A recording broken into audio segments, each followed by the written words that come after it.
Thursday mornings to listen to Ebrahim Bham as he discusses common social issues prevalent in our society today. Tune in to the social program every Thursday mornings from 9 a.m. until 10 a.m. for an enlightening and interesting discussion on widespread topics that affects us all.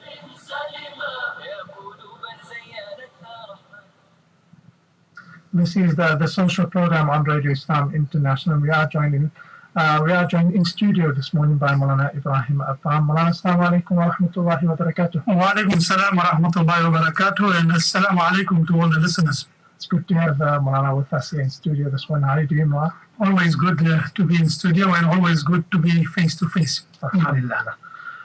This morning on the social program, we're speaking about the lessons that we have learned from the recent unrest and the turmoil that we witnessed here in South Africa a few weeks back, rather. And even though the looting, the protest has stopped, the nation is still trying to come to terms with it, and we have to look back at it and see that what are the lessons that we can learn from this turmoil. Yes, I just want to give a small introduction to the program. And firstly, whatever has happened in our country is extremely sad and tragic. There's a certain attachment that grows to the country that you are living in. And what has happened will always be sad and tragic, and we hope that inshallah there would be greater calm, peace and prosperity and goodness for the country in which we are living in. Whatever has happened, we firstly like to say it happens with the will of Almighty Allah. We do not understand and fathom the reason. Allah Ta'ala knows, but we ask Allah Ta'ala for afiyat and goodness. And we also stretch our hands and we also give our words of consolation for all of those who have suffered any type of loss of life, loss of property, loss of their possessions. We offer our condolences and support and our sympathy. Nabi Kareem sallallahu alaihi wasallam had said, whoever consoles a Muslim with regard to any of the losses or with any difficulty, then Allah Ta'ala will grant him a shade on that day when there will be no other shade other than the shade of Almighty Allah subhanahu wa ta'ala. We might not be able to understand the grief and the losses of people. We can maybe fathom, we can give words of encouragement, but we will never be able to fathom the losses and be able to completely understand the difficulty that they are going through. But we can offer words of consolation. And one of the words of consolation that we can offer, and that is that sometimes there are things that happen that may be, said, asa an takrahu shay'a, something that is, you find it to be not, good against your whims, desires, against what you plan. But Allah Ta'ala has kept some good in it. And there are examples of that in our history. Salma radiallahu ta'ala lost her husband. And Nabi Kareem sallallahu alaihi wasallam told her that, read this dua, Allahumma ajurni fi musibati wa akhluf li khayran minha. Oh Allah, reward me in my difficulty and grant me something better. She said, I used to make the dua. But I used to say, who's going to get, or where am I going to get a husband better than Abu Salma? And Allah Ta'ala made it such that she became among the mothers of the Ummah. She got married to our beloved Nabi Kareem sallallahu alayhi wa sallam. Allah in the Holy Quran gives the example of Musa and Khizr. فَانْتَلَقَا حَتَّى إِذَا لَقِيَا غُلَامًا فَقَتَلَهُ. That Musa, Khizr, under the command of Almighty Allah subhanahu wa ta'ala, took the life of a young child, the child of parents who were very attached to the child. Now, of course, it was a great moment of sadness. But Allah Ta'ala says, فَأَرَدْنَا أَن يُبْدِلَهُمْ أَرَبُّهُمَا خَيْرًا مِنْهُ زَكَاةً وَأَكْرَمَ رُحْمًا. Allah would replace it with something that was better. Ulama write that the same parents gave birth to a woman who became, according to one riwayat, the mother of one prophet, and according to Abdullah ibn Abbas, the mother of two prophets. And through the means of that particular prophet, such a great amount of people benefited and came upon the path of guidance. So sometimes there can be something that could be said, but from there Allah Ta'ala might bring about certain aspects of goodness, and we hope that inshallah this will also result in a similar manner. And to those who feel naturally, who have lost their businesses, who have lost their possessions, it's a natural thing to see that, is it worthwhile for me to carry on again? Let me come down, let me restructure, let me downsize. Maybe it is like that. You can look at it at that particular situation. But maybe my whatever little bit of words, let us not look at it as I'm not going to start all over again.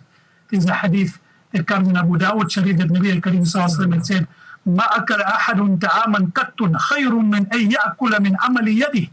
There is no risk better than the risk that a person earns with his own hands and own efforts. وَإِنَّ نَبِيَّ اللَّهِ دَاوُدْ كَانَ يَأْكُلُ مِنْ عَمَلِ يَدِهِ.